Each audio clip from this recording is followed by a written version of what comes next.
ईमानदार लकड़हारा। किसी गांव में रामू और तामू नाम के दो लकड़हारे रहते थे। वैसे तो दोनों एक दूसरे के पड़ोसी थे, परंतु उनमें जमीन आसमान सा अंतर था। रामू एक सच्चा, ईमानदार और दयालु व्यक्ति था। वह जंगल से सिर्फ सूखे पेड़ों की लकड़ियों को ही काटता और जो थोड़ी बहुत लकड़ियां मिलती उन्हें बाजार में ले जाकर बेच आता। इस काम से रामू को थोड़े बहुत पैसे मिल जाते, जिन पैसों से रूखी सूखी खाकर उसका व उसकी पत्नी का गुजर बसर हो रहा था। वहीं दामू एक चालाक, लालची और नीच प्रवृत्ति का व्यक्ति था।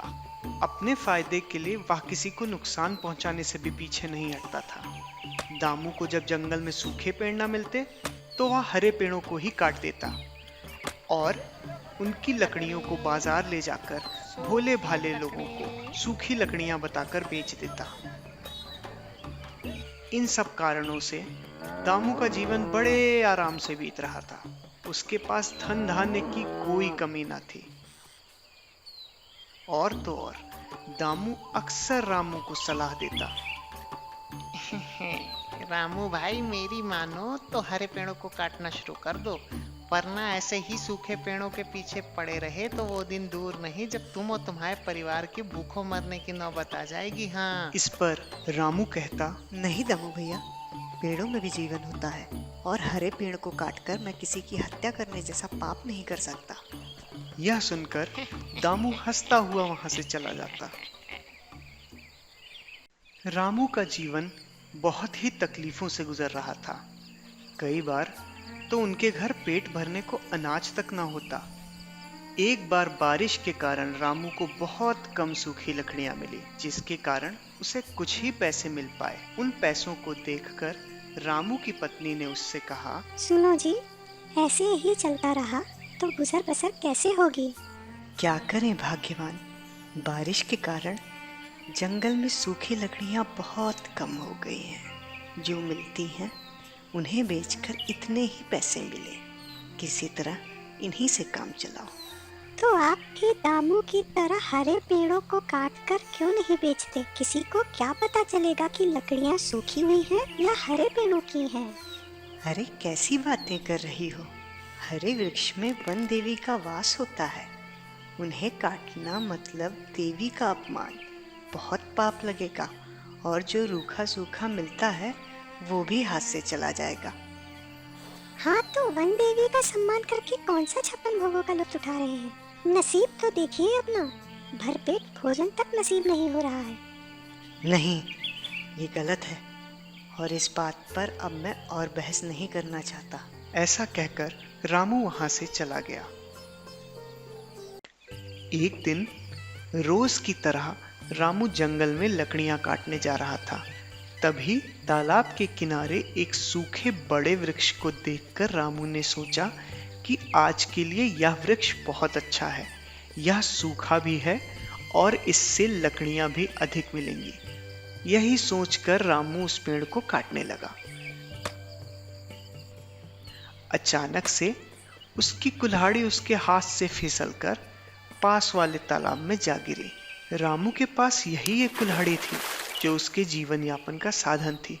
उसके चले जाने से रामू को बहुत दुख हो गया और वो वहीं तालाब के किनारे बैठकर रोने लगा कि अब उसका और उसके परिवार का गुजारा कैसे होगा।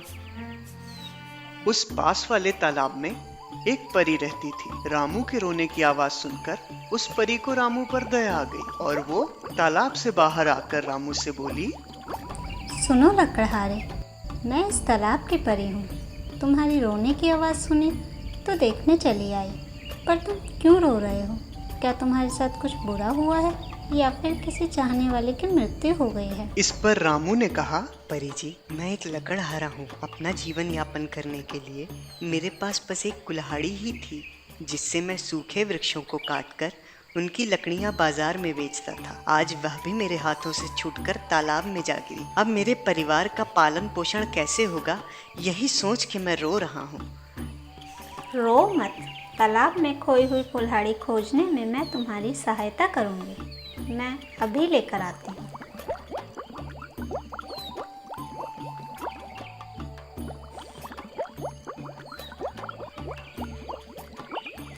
देखो रामू, क्या ये तुम्हारी कुल्हाड़ी है? परी जी, यह तो बहुत चमक रही है। शायद कोई कीमती धातु की बनी होगी। मुझ गरीब लकड़हारे के पास भला इतनी कीमती कुल्हाड़ी कहाँ से आएगी? यह मेरी नहीं है, मेरी तो एक मामूली लोहे की कुल्हाड़ी थी। आप वही खोजिए। ठीक है, तुम चिंता मत करो, मैं दोबारा से देखती हूँ। इस बार तुम्हारी कुल्हाड़ी ज़रूर मिलेगी।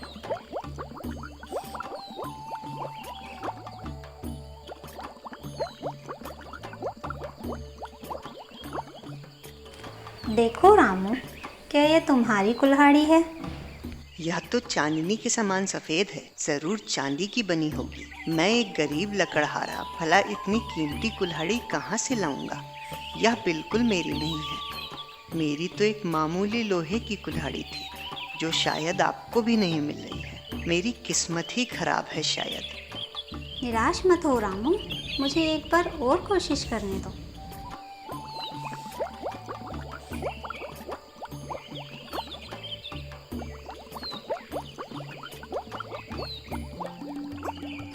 देखो रामू, क्या ये तुम्हारी कुल्हाड़ी है?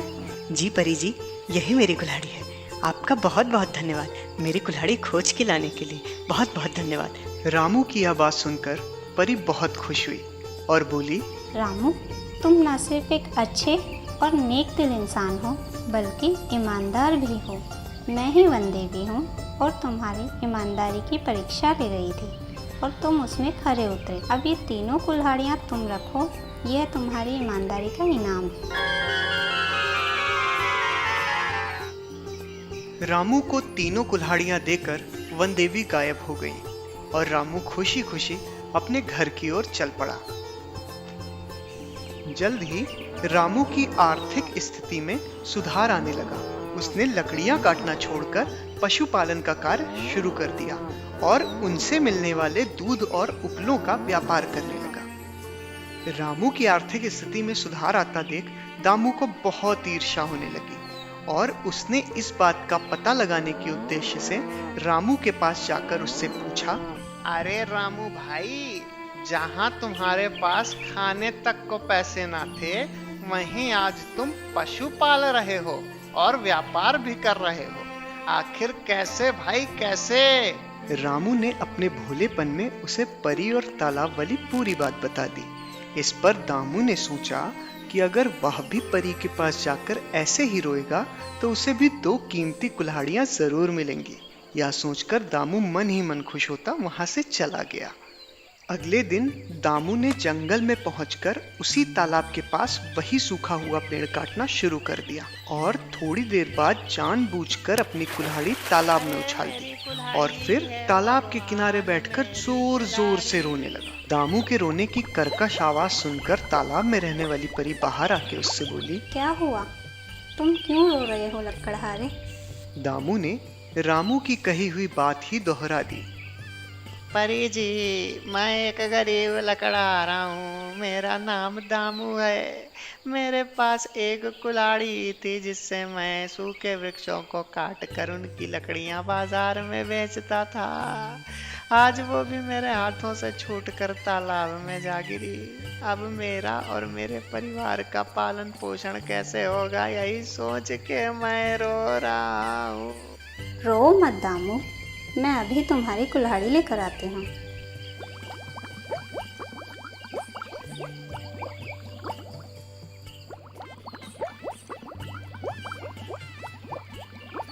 देखो दामू, क्या तुम इसी कुल्हाड़ी की बात कर रहे थे? अरे हाँ हाँ, यही मेरी कुल्हाड़ी है और इसके साथ एक चांदी की कुल्हाड़ी भी होगी, वह भी मेरी है। दामू का झूठ सुनकर परी को बहुत गुस्सा आया और उसने कहा, दामू, तुम न सिर्फ लालची और निर्दयी हो, बल्कि झूठे और मक्कार भी हो।